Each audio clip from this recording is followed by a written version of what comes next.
हरे कृष्णा। नमस्कार दोस्तों, आप समस्त श्रोतागण का आपके YouTube चैनल जीवन अमृत पर हार्दिक अभिनंदन है। आज आम्ल की एकादशी है, जिसे आप रंग भरी एकादशी के नाम से भी जानते हैं। आज की वीडियो में आप रसपान करेंगे आंवला एकादशी व्रत कथा का। युधिष्ठिर ने कहा, श्री कृष्ण अब फाल्गुन शुक्ल पक्ष की एकादशी का नाम और महात्म्य बताने की कृपा कीजिए। भगवान श्री कृष्ण बोले, महाभाग धर्मनंदन सुनो, तुम्हें इस समय वह प्रसंग सुनाता हूँ जिसे राजा मानधाता के पूछने पर महात्मा वशिष्ठ जी ने कहा था। फाल्गुन शुक्ल पक्ष की एकादशी का नाम आम्ल की एकादशी है। इसका पवित्र व्रत विष्णु लोक की प्राप्ति कराने वाला है। मानधाता ने पूछा, द्विज श्रेष्ठ, यह आम्ल की एकादशी कब उत्पन्न हुई, मुझे बतलाइए। वशिष्ठ जी ने कहा, महाभाग सुनो, पृथ्वी पर आम्ल की उत्पत्ति किस प्रकार हुई यह मैं तुम्हें बतलाता हूँ। आम्ल की महान वृक्ष जो सब पापों का नाश करने वाला है, भगवान विष्णु के थूकने पर उनके मुख से चंद्रमा के समान कांतिमान एक बिंदु प्रकट हुआ। वह बिंदु पृथ्वी पर गिरा। उसी से आम्ल का अर्थात आंवले का यह पवित्र वृक्ष उत्पन्न हुआ। यह सभी वृक्षों का आदिभूत कहलाता है। इसी समय समस्त प्रजा को सृष्टि करने के लिए भगवान ब्रह्मा जी ने उत्पन्न किया। उन्हीं से इन प्रजाओं की सृष्टि हुई। देवता, दानव, गंधर्व, यक्ष, राक्षस, नाग तथा निर्मल अंतःकरण वाले महर्षियों को ब्रह्मा जी ने जन्म दिया। उनमें से देवता और ऋषि पर उस स्थान पर आए जहां विष्णु प्रिया आम्ल की वृक्ष था। महाभाग उसे देखकर देवताओं को बड़ा विस्मय हुआ। वे एक दूसरे पर दृष्टिपात करते हुए उत्कंठा पूर्वक उस वृक्ष की ओर देखने लगे और खड़े खड़े सोचने लगे कि वृक्ष पाकर आदि वृक्ष को तो पूर्व कल्प की ही भांति है, जो सब के सब हमारे परिचित हैं, किंतु इस वृक्ष को हम नहीं जानते। उन्हें इस प्रकार चिंता करते हुए देख आकाशवाणी हुई, महर्षियों, यह सर्वश्रेष्ठ आम्ल का वृक्ष है जो विष्णु भगवान को अति प्रिय है।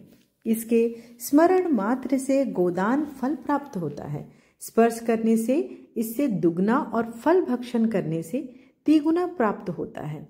इसलिए सदा प्रयत्न पूर्वक आम्ल का सेवन करना चाहिए। यह सब पापों को हरने वाला है। वैष्णव वृक्ष बताया जाता है। इसके मूल में विष्णु, उसके ऊपर ब्रह्मा, स्कंद में परमेश्वर भगवान रुद्र, शास्त्राओं में मुनि, टहनियों में देवता, पत्तों में वसु, फूलों में मरुद्गण तथा न फलों में समस्त प्रजापति वास करते हैं।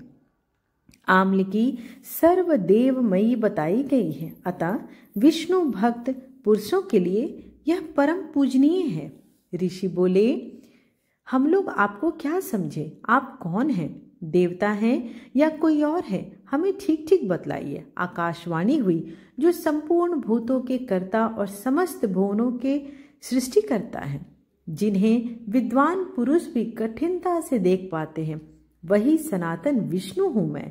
देवादिदेव भगवान विष्णु का कथन सुनकर उन ब्रह्म कुमार महर्षियों के नेत्र आश्चर्य से चकित हो उठे। उन्हें बड़ा विस्मय हुआ।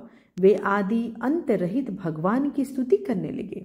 ऋषि बोले, संपूर्ण भूतों के आत्मभूत आत्मा एवं परमात्मा को हमारा नमस्कार है। अपनी महिमा से कभी च्युत न होने वाले अच्युत को नित्य प्रणाम है। अंतर रहित परमेश्वर को बारंबार प्रणाम है। दामोदर, कवि, सर्वज्ञ और यज्ञेश्वर को नमस्कार है। मायापते, आपको प्रणाम है। आप विश्व के स्वामी हैं, आपको नमस्कार है। ऋषियों के इस प्रकार स्तुति करने पर भगवान श्री हरि संतुष्ट हुए और बोले, महर्षियों, तुम कौन सा अभिष्ट वरदान हो। ऋषि बोले, भगवान, यदि आप संतुष्ट हैं तो हम लोगों के हित के लिए कोई ऐसा व्रत बतलाइए जो स्वर्ग और मोक्ष रूपी फल प्रदान करने वाला हो। श्री विष्णु बोले, महर्षियों, फाल्गुन मास शुक्ल पक्ष में यदि पुष्य नक्षत्र से युक्त द्वादशी हो तो वह महान पुण्य देने वाली है और बड़े बड़े पातकों का नाश करने वाली होती है। द्विजवरो, उसमें जो विशेष कर्तव्य है उसको सुनो। आंवले की एकादशी में आंवले के वृक्ष के पास जाकर वहां रात्रि में जागरण करना चाहिए। इससे मनुष्य सब पापों से छूट जाता है और सहस्त्र गोदानों का फल प्राप्त करता है। विप्रगण, यह व्रतों में उत्तम व्रत है जिसे मैंने तुम लोगों को बतलाया। ऋषि बोले, भगवान, इस व्रत की विधि बतलाइए। यह कैसे पूर्ण होता है? इसके देवता, नमस्कार और मंत्र कौन से हैं? यह सब है। स्नान दान कैसे किया जाता है? पूजन की कौन सी विधि है तथा उसके लिए किन मंत्रों को करना चाहिए? इन सब बातों को यथार्थ रूप से वर्णन कीजिए। भगवान विष्णु ने कहा, द्विजवरो, इस व्रत को जो उत्तम विधि है उसको श्रवण करो। एकादशी को प्रातः काल दंत धावन करके यह संकल्प करे कि हे पुंडरीकाक्ष, हे अच्युत, मैं एकादशी को निराहार रहकर दूसरे दिन भोजन करूंगा। आप मुझे शरण में रखें। ऐसा निर्णय लेने के बाद पतित, चोर, पाखंडी, दुराचारी, मर्यादा भंग करने वाले तथा गुरु पत्नीगामी मनुष्यों से वार्तालाप बिल्कुल न करें। अपने मन को वश में रखते हुए नदी में, पोखरे में, कुएं पर अथवा घर में ही स्नान करें। स्नान के पहले शरीर को मिट्टी से शुद्ध करें। मृत्तिका लगाने का मंत्र अश्व क्रांते, रथ क्रांते, विष्णु क्रांते, वसुंधरे। मृति के हर में पापम जन्म कोटयाम समर्जितम। वसुंधरे, तुम्हारे ऊपर अश्व और रथ चला करते हैं तथा वामन अवतार के समय भगवान विष्णु भी तुम्हें अपने पैरों से नापा था। मृति के मैंने करोड़ों जन्मों जो पाप किए हैं, मेरे उन सब पापों को हर लो। खान मंत्र त्वम मातः सर्वभूतानां जीवनम तत्तु रक्षकम।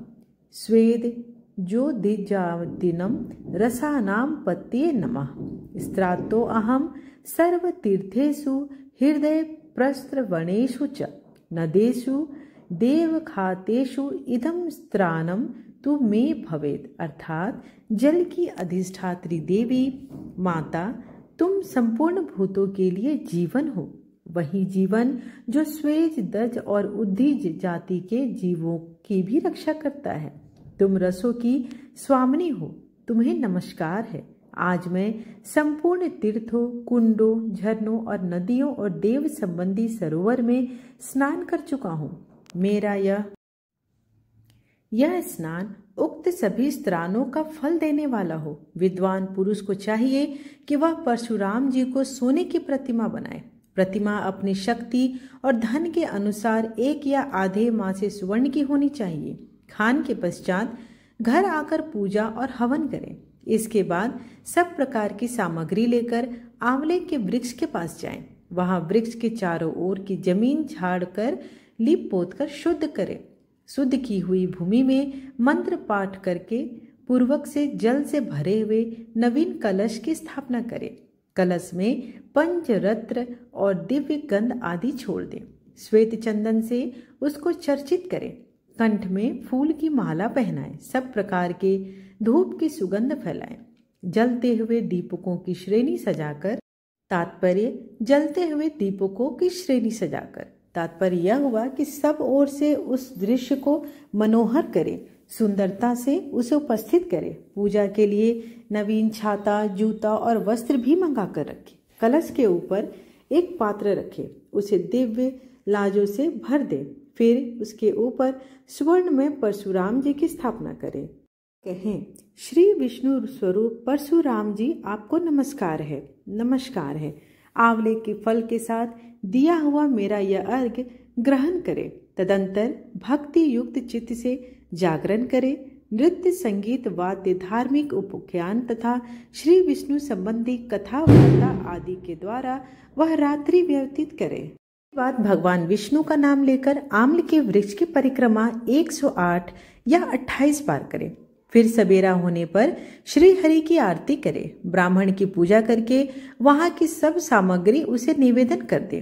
परशुराम जी का कलश, 2 वस्त्र, जूता आदि सभी वस्तुएं दान कर दे। यह भावना करे कि परशुराम जी के स्वरूप में भगवान विष्णु मुझ पर प्रसन्न हो। तत्पश्चात आम्ल का स्पर्श करके उसकी प्रदक्षिणा करे और स्नान करने के बाद विधिवत ब्राह्मणों को भोजन कराए। तदंतर कुटुंबियों के साथ बैठकर स्वयं भी भोजन करें। ऐसा करने से जो पुण्य होता है वह सब मैं तुमसे कहता हूँ, उसे सुनो। संपूर्ण तीर्थों के सेवन को पुण्य प्राप्त होता है तथा सब प्रकार के दान देने से जो फल मिलता है वह सब उपर्युक्त विधि के पालन से ही हो जाता है। समस्त यज्ञों की अपेक्षा भी अधिक फल मिलता है, इसमें तनिक भी संदेह नहीं है। यह व्रत सब व्रतों में अति उत्तम है, जिसका मैंने तुमसे पूरा पूरा वर्णन किया है। वशिष्ठ जी कहते हैं, महाराज इतना कहकर देवेश्वर भगवान विष्णु वहीं अंतर ध्यान हो गए। तत्पश्चात उन समस्त महर्षियों ने उक्त व्रत का पूर्ण रूप से पालन किया। नृपश्रेष्ठ, इसी प्रकार तुम्हें भी इस व्रत का अनुष्ठान करना चाहिए। एक पौराणिक कथा के अनुसार वैदिश नाम का एक नगर था और उस नगर में एक ब्राह्मण, क्षत्रिय, वैश्य और शूद्र रहते थे। वहां रहने वाले सभी लोग भगवान विष्णु के भक्त थे और सब उनकी पूजा में लीन रहते थे। वैदिश नगर के राजा चैत्ररथ थे और वे बहुत अधिक विद्वान और धार्मिक भी थे। उनके नगर में कोई भी व्यक्ति गरीब नहीं था। नगर में रहने वाला हर व्यक्ति साल में पड़ने वाली सभी एकादशी का व्रत करते थे। एक बार फाल्गुन महीने में आम्ल की एकादशी आई। सभी नगरवासी और राजा ने यह व्रत किया और मंदिर जाकर आंवले की पूजा की और वहीं पर पूरी रात जागरण किया। उसी रात को एक बहेलिया वहां पहुंचा जो बहुत ही पापी था और वह बहुत अधिक भूखा व प्यासा भी था। भूख की तलाश में वह मंदिर पहुंचा। मंदिर के कोने में बैठकर जागरण को देखने लगा। साथ ही सबके साथ भगवान विष्णु और एकादशी के महात्म्य की कथा का भी श्रवण किया। इस तरह पूरी रात बीत गई। नगरवासियों के साथ बहेलिये भी पूरी रात जागा। सुबह होने पर सभी नगर निवासी अपने घर चले गए। बहेलिया ने भी घर जाकर भोजन किया, लेकिन कुछ समय के बाद बहेलिये की मौत हो गई। हालांकि उसने आम्ल की एकादशी व्रत कथा सुनी थी और जागरण भी किया था, जिसके चलते उसका अगला जन्म राजा विदुरथ के घर हुआ। राजा ने उसका नाम वसुरथ रखा। बड़ा होकर वह राजा बना और एक दिन वह शिकार पर निकला, लेकिन बीच में ही वह रास्ता भूल गया। रास्ता भूल जाने के कारण वह एक पेड़ के नीचे सो गया। थोड़ी देर बाद वही मलेच्छ आ गए। राजा को अकेला देखकर उसे मारने की योजना बनाने लगे। उन्होंने कहा कि इसी राजा के कारण उन्हें देश निकाला दिया गया है, इसलिए इसे हमें मार देना चाहिए।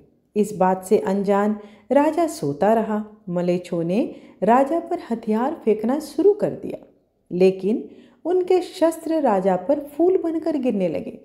कुछ देर बाद सभी मलेच्छ जमीन पर मृत पड़े थे। वहीं जब राजा की नींद खुली तो उन्होंने देखा कि कुछ लोग जमीन पर मृत पड़े हैं। राजा समझ गया कि वह सभी उसे मारने के लिए आए थे, लेकिन किसी ने उन्हें ही मौत के घाट उतार दिया। यह देखकर राजा ने सोचा कि इस घनघोर जंगल में आखिर वह कौन है जिसने उनकी रक्षा की है। तभी एक आकाशवाणी हुई कि हे राजन, भगवान विष्णु ने तुम्हारी जान बचाई है। तुमने पिछले जन्म में आम्ल की एकादशी व्रत कथा सुना था और उसी का फल आज तुम्हारे शत्रु तुम्हारा कुछ नहीं बिगाड़ पाए। इसके बाद राजा ने विधि विधान से एकादशी का व्रत करना शुरू कर दिया।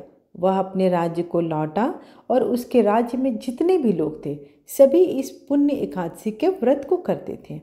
इस प्रकार यह आम्ल एकादशी की कथा समाप्त हुई। और दूसरी कथा